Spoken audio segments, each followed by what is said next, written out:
The Trump administration, the president says, too much fentanyl, too many migrants coming across the border. But that's not true, because fundamentally, less than 1% of fentanyl actually comes from Canada to the US. Fundamentally, we have a very strong and secure border. For over a century, the US and Canada have stood as economic allies, security partners, and cultural neighbors.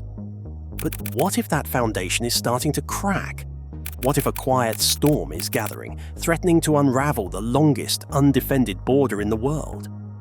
Tariffs, betrayals, and political maneuvers have pushed these two nations to a breaking point. But is there more at play than just trade disputes? Beyond the headlines, whispers of annexation, intelligence cutoffs, and economic warfare are gaining traction. Is this just another political standoff? Or are we witnessing the first tremors of a tectonic shift in global power? Canada is making moves, big ones.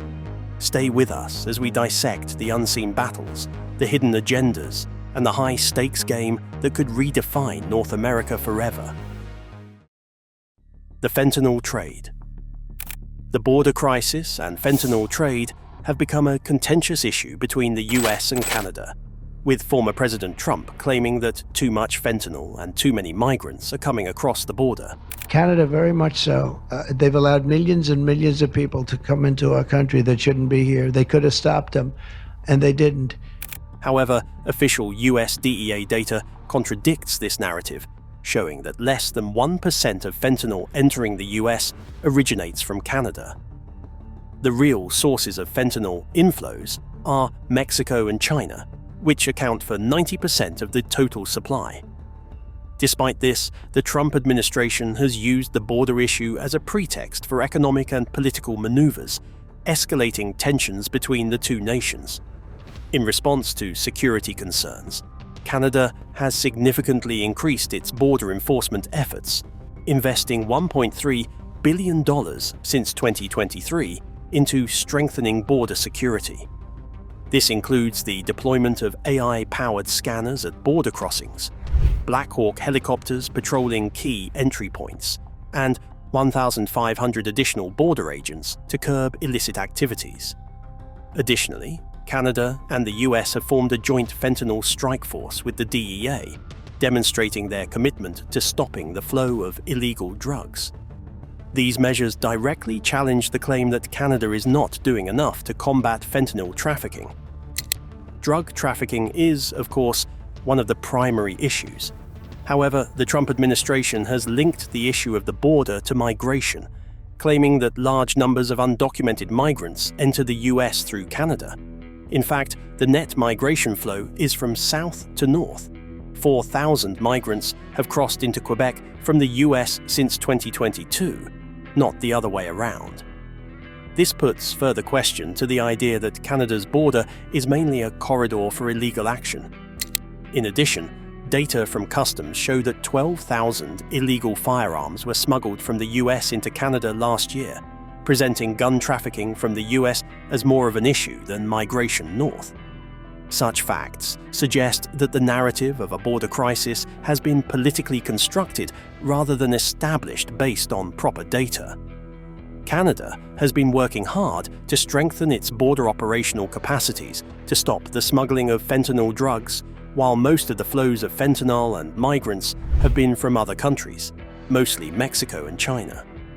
The assertions made by the Trump administration appear to be a political maneuver to garner support for economic aggression and trade policies that target Canada, rather than an objective assessment of security threats.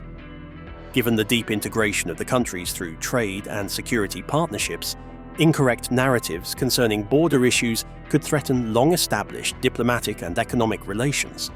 As border tensions flare, a far bigger battle is brewing, one that goes beyond security and into the heart of North America's economic survival. The US-Canada trade war. The US-Canada trade war erupted under the Trump administration, which imposed a series of tariffs on Canadian goods, claiming they were necessary to protect American jobs and industries. The conflict began in 2018 with a 25% tariff on Canadian steel and aluminum, later expanding to lumber, automobiles, and other key exports. These tariffs threatened Canada's economy, as the US is its largest trading partner, with over $1 trillion in goods crossing the border annually.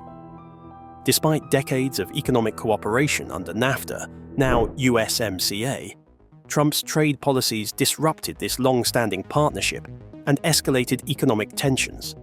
In retaliation, Canada struck back with $100 billion in tariffs on US goods, strategically targeting industries in key political swing states. Canadian tariffs were placed on Kentucky bourbon, Florida oranges, and Wisconsin-made Harley-Davidsons, aiming to pressure US lawmakers and force the administration to reconsider its stance. A proposed 30% auto tariff was temporarily delayed, thanks to lobbying from Detroit's Big Three automakers and the United Auto Workers, UAW. But the trade war remained a major source of instability for industries reliant on North American supply chains. Despite some attempts at negotiation, Trump's policies created a volatile economic environment that threatened the stability of businesses in both countries. This trade war is not mere trade between the US and Canada, but it questions the framework of economic cooperation that North America harbors within. The two countries have been involved in trade disputes for some time. For instance, softwood lumber disputes have cost Canada $15 billion in duties since the 80s. However, this one seems even more existential than the previous ones. Canada has already started diversifying its trade portfolio. It now has new trade deals with the EU, CETA, and Pacific Nations, CPTPP, signifying independence from the US. But with millions of jobs at stake and billions in trade here, the outcome of this impasse has far-reaching consequences for the fate of both economies and the durable economic partnership between Canada and the United States. The trade war between the US and Canada ends up translating into a damning verdict. Negative on the economic front. Imports of time from industries depending on cross-border supply chains suffered the most. Steel and aluminum tariffs disrupted manufacturing industries from both countries, thereby raising the prices for American manufacturers and construction firms that depend on Canadian materials.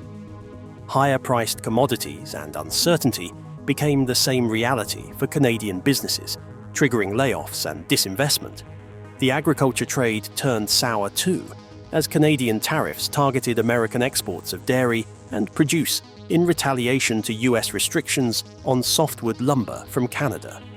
All these have revealed to their economies how much they depend on each other, and the dire consequences that acrimonious situations of protectionism could yield.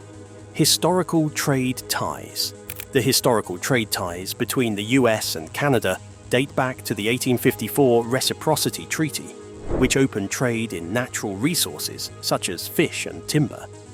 Over time, this economic relationship evolved into one of the world's most significant trade partnerships.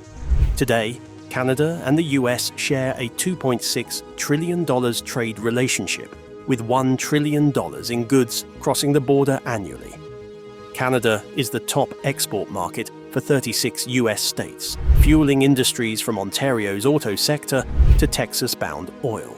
This deep economic integration has made the two nations more than just trading partners, economic siblings whose prosperity is deeply intertwined.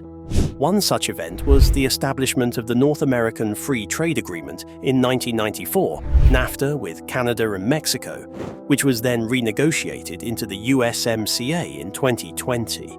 Certainly, the creation of these initiatives was instrumental in consolidating economic interdependence by opening trade barriers and facilitating the free flow of goods and services within North America. For instance, automobile manufacturing, whose associated chain activities extend from one country to another, and agriculture obviously show the benefits of this integration. A cue for this is evidenced through a single car manufactured in North America, which may cross the borders of the US and Canada several times before fully being manufactured, thereby driving home how intertwined their economies have become. Yet, at the end of the day, Canada is still an economy that is importantly related to the US, with 9 million jobs relying on the US economy for their prosperity, particularly in industries such as steel, farming, and energy. US tariffs have made Canada look for alternatives, but US-Canada economic dependency is so entrenched that it is almost impossible to extricate completely. Trade disputes notwithstanding, both countries have relied on one another for economic stability and industrial growth. With increasing economic pressure, Canada gears up speed in broadening the horizons of its trade relationships, having entered new agreements with the EU, the Canada-EU Comprehensive Economic and Trade Agreement, CETA, and with Asia-Pacific nations through the CPTPP. At the same time, domestic trade reforms are unleashing $50 billion of economic potential by removing internal trade barriers. It is true that these do open up options away from the US, but the reality is that Canada is firmly attached in trade, labor, and supply chains to the US. The relationship affects deeply all involved states and has vast ramifications within North America and beyond, since there is no economy that does not rely heavily on the economic integrity of such a power in the global market. Economic and political ramifications. The economic fallout from the US-Canada trade war has been severe, affecting industries, workers, and consumers on both sides of the border. In the US, tariffs on Canadian goods have led to higher prices for essential products, such as a $3,000 increase in the cost of a Ford F-150 and a $10,000 spike in home prices due to lumber tariffs in Minneapolis. Meanwhile, in Canada, British Columbia sawmills have been forced to slash shifts, and Ontario's auto plants are bracing for layoffs, with an estimated 20,000 jobs at risk, according to the Canadian Chamber of Commerce.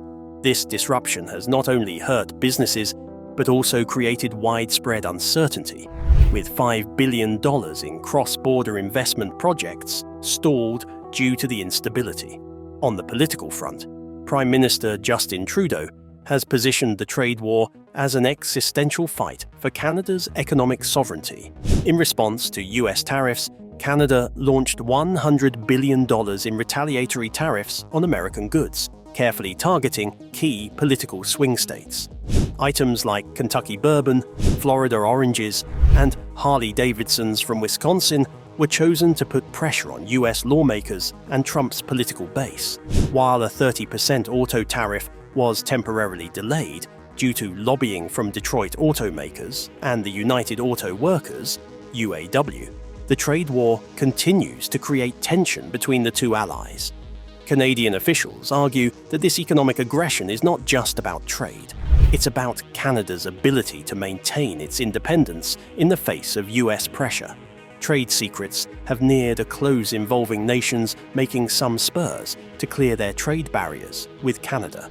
Recently, it has signed trade partnerships with both European and Asian economies to decouple themselves from American relations. Trudeau's administration is embarking on fast-tracking a $20 billion trade improvement under CETA with the EU and strengthening ties with Japan and South Korea through CPTPP. Also at home, Canada has made many internal trade barriers valued above $50 billion towards stimulating the growth of the domestic economy. It is now clear, however, that the trade relationship between the United States and Canada will always remain, and that total decoupling, therefore, ends up an unlikely event. But it does change the game concerning diplomatic relations and has forced Canada to rethink its role in North American trade as well as in global geopolitics. It continues to unfold how mostly the businesses, workers, and politicians will maneuver through this critical juncture. The reality is that the long-term ramifications of the US-Canada trade war go beyond direct economic damages. They changed investor perceptions and trade policy strategy within the two countries. Several sectors of Canada, which depend on the norm of US market access to their products that are eligible to receive flexible supply chain and repairs against contingencies in the future, are increasingly finding themselves laying new supply chains away from America and heading toward investments in production through Europe and Asia. At the same time, In the US, some businesses have been suffering long-lasting damages from retaliatory tariffs of America on Canada, especially in the agriculture sector, where American farmers have lost some key markets for dairy, pork, and soybeans due to increased costs. Analysts caution that the indefinite nature of trade relations has set a dangerous precedent for future quarrels, which will make long-term investment plans difficult for companies to hedge against risk and compel governments to reconsider their economy's resilience strategies in an age of rising protectionism, strategic resources, and national security. Canada's strategic resources play a crucial role in both its economy and North American security, making it a nation of immense geopolitical value. The country is a global leader in energy production, supplying 13% of the world's oil through Alberta's tar sands and 30% of the world's uranium from Saskatchewan, both of which are critical for US energy security. Additionally, Canada provides 60% of North America's hydroelectric power, mainly from Quebec, making it a key supplier of clean energy. These vast natural resources have made Canada an indispensable partner for the US, but they have also sparked concerns that Trump's trade war is not just about economics, but about securing control over these vital assets. Beyond energy, Canada holds some of the world's most critical minerals, essential for modern technology and defense industries. The country is rich in rare earth elements, which are crucial for electronics, electric vehicles, and military equipment. With the global race for these materials intensifying, Canada's mineral wealth makes it a valuable asset in countering China's dominance in the sector.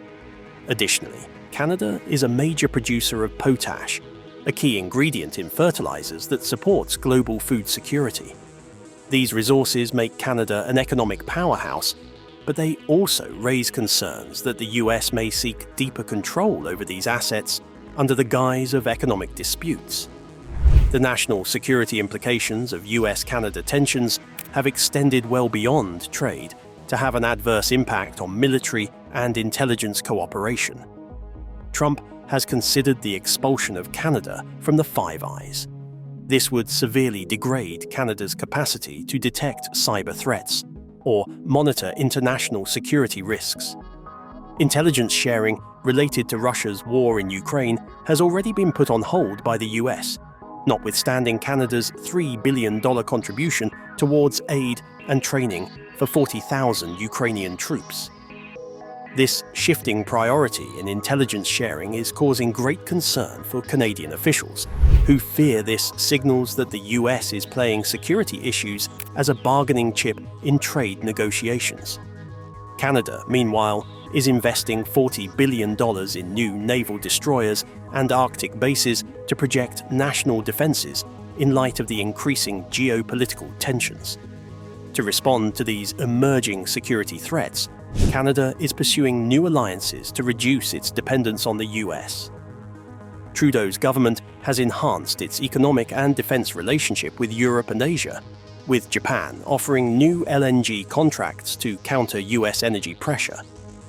Domestically, Canada is racing to diversify trade ties to insulate its economy from future trade quarrels.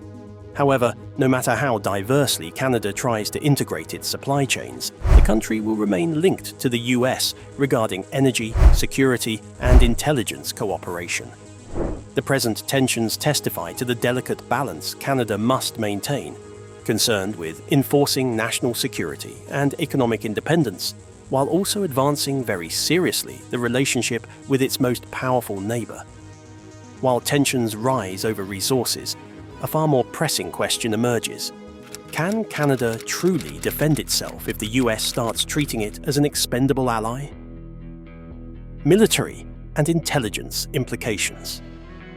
The escalating tensions between the US and Canada have serious military and intelligence implications, particularly in the areas of defense cooperation and national security strategy.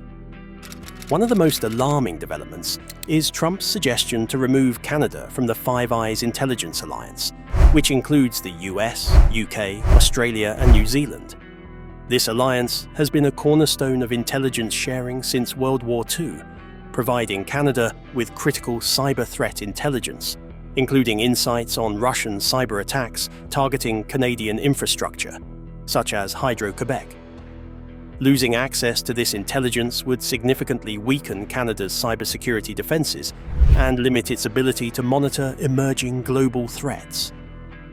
Further straining security cooperation, the US has already paused intelligence sharing related to Russia's war in Ukraine, which has raised alarm among Canadian officials. Canada has been one of Ukraine's strongest allies, sending $3 billion in aid and training 40,000 Ukrainian troops. The sudden shift in intelligence priorities suggests a potential breakdown in trust between Ottawa and Washington, which could have long-term consequences for Canada's ability to respond to global conflicts. Additionally, this lack of intelligence sharing weakens NATO's collective defense strategy, as Canada plays a key role in supporting allied operations in Eastern Europe.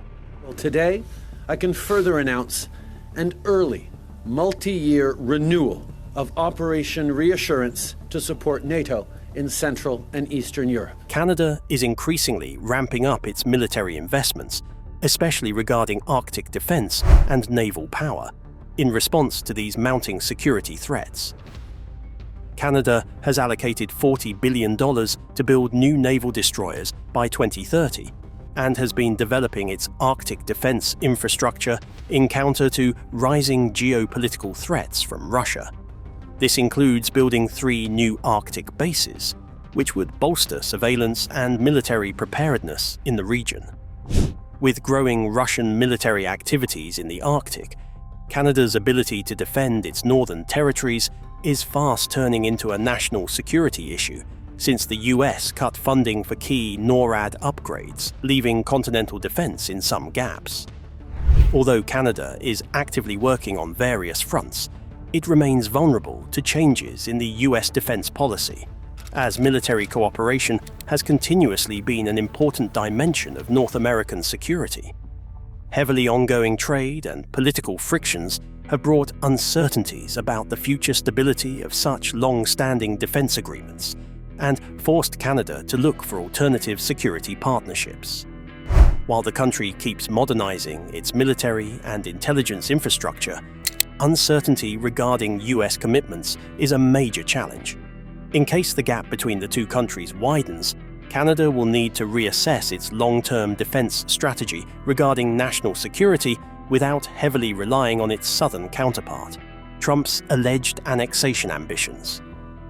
The idea of Trump's alleged annexation ambitions may seem far-fetched, but there have been multiple indications that the former president has mused about Canada becoming the 51st US state.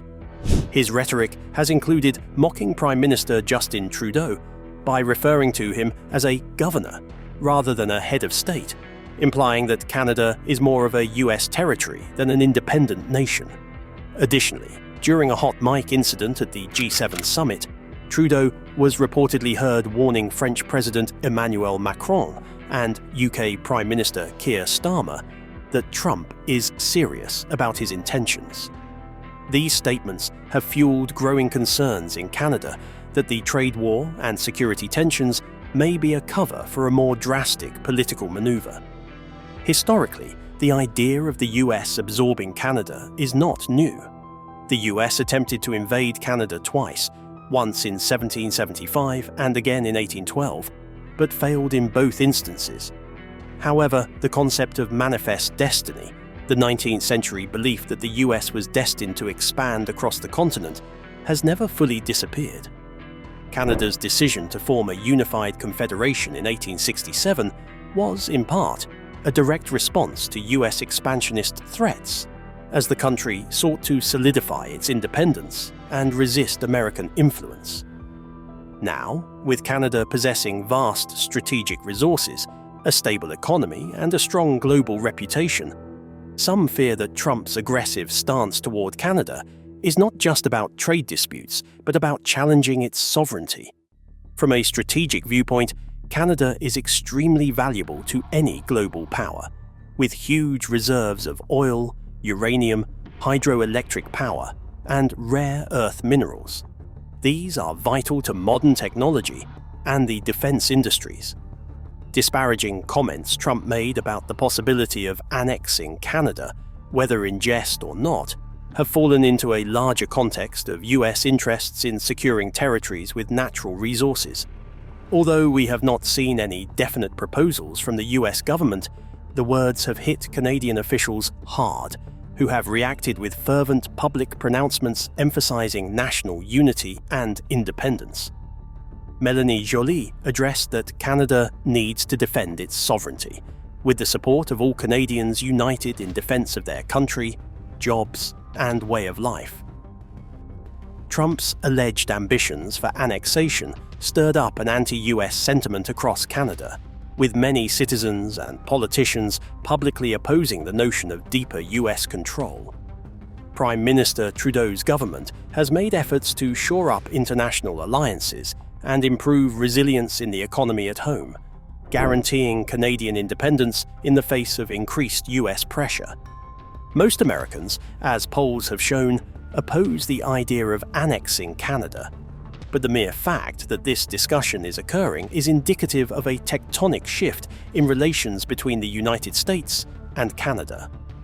An increasing tension between the two stirs prospects of political and economic challenges for the closest ally Canada has ever known: Canada's global trade realignment.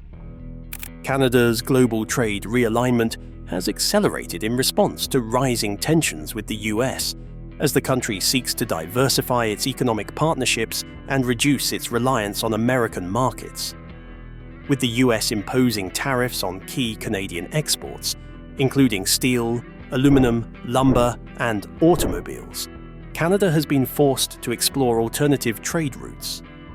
One of the most significant moves has been fast-tracking a $20 billion trade expansion with the European Union under the Comprehensive Economic and Trade Agreement, CETA. This agreement allows greater access to European markets for Canadian businesses and is designed to offset the economic strain caused by US protectionist policies. In addition to strengthening ties with Europe, Canada is deepening its trade relationships with Asia, particularly Japan and South Korea, through the Comprehensive and Progressive Agreement for Trans-Pacific Partnership, CPEPP.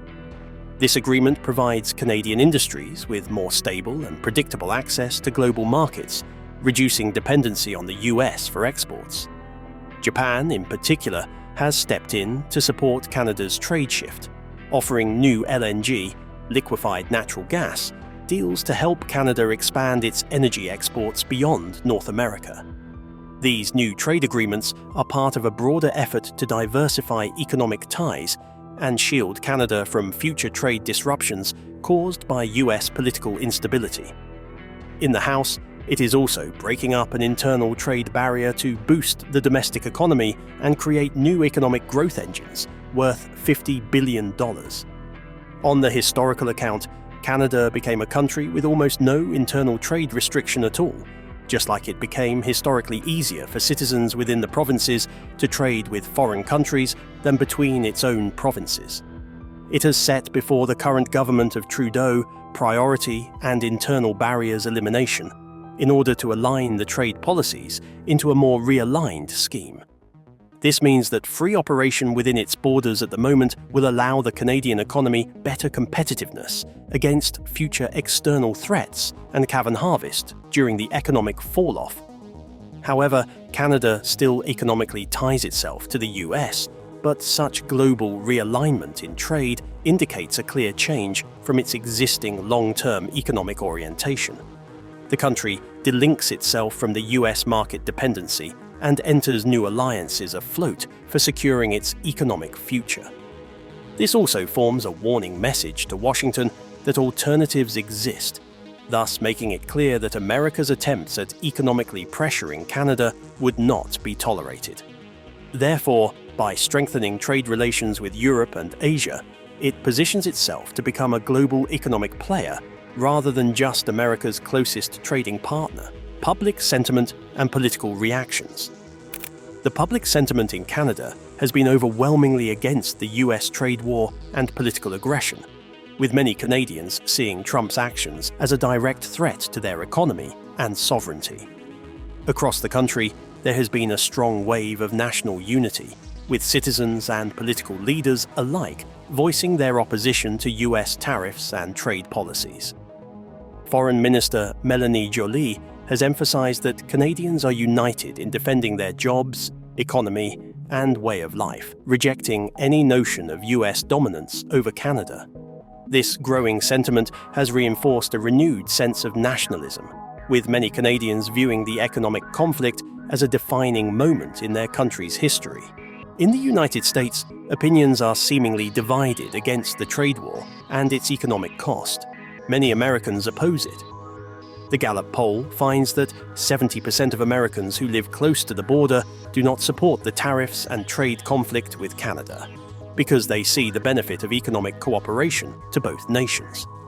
Many Americans, especially those residing in states dependent on trade with Canada, have expressed dissatisfaction that tariffs have forced costs upward and caused job losses. There has therefore been a torrent of messages on social media platforms, particularly X, formerly Twitter, with Americans from Seattle to Maine expressing support for Canada and condemning the Trump administration's trade policies.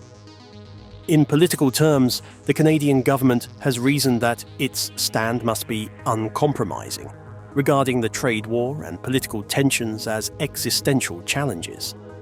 Trudeau has portrayed this situation as a struggle for economic survival, exhorting Parliament to react against the US with maximal strength. Since then, Canadian government officials have been engaged in working with global allies to bolster Canada's economic position against the onslaught of Trump's actions.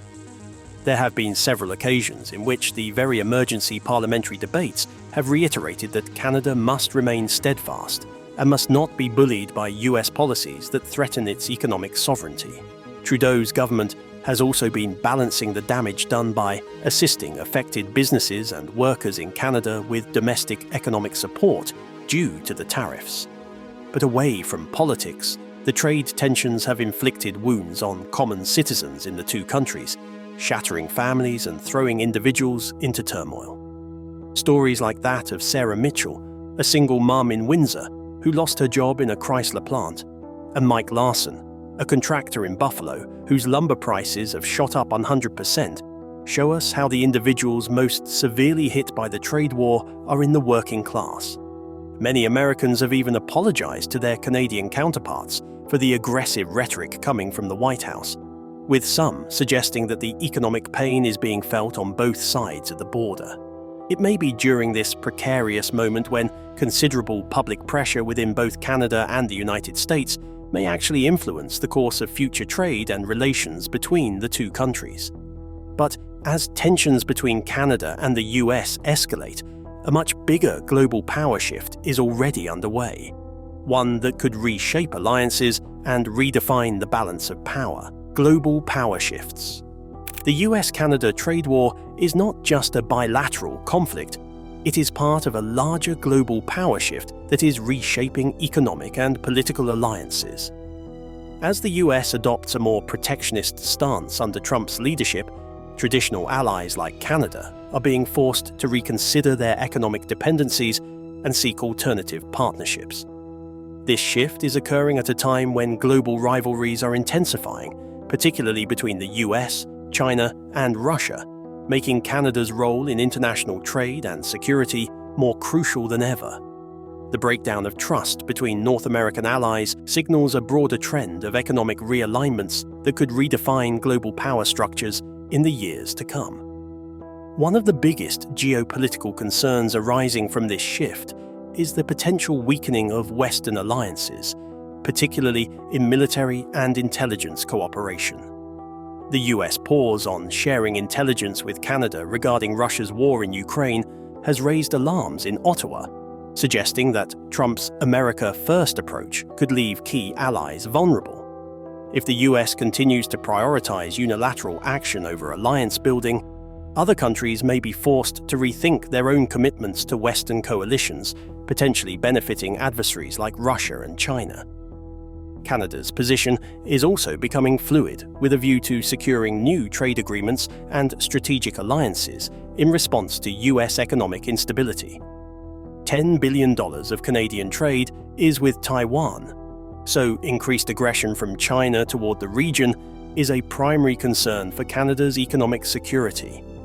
Meanwhile, Canada is pouring resources into Arctic defense, setting up 3 new Arctic bases to address the military presence of Russia in the region. These decisions emphasize a trend that is evolving. Canada is no longer solely reliant on the US for economic and military support. Rather, it sees itself as standing in a more independent position in the world. What happens next? How will the US respond? Let us know your thoughts in the comments below.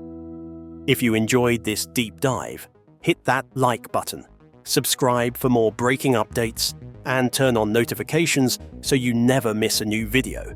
And don't go anywhere. Click the video on your screen right now to see what's really happening behind the scenes in this international power struggle. We'll see you there.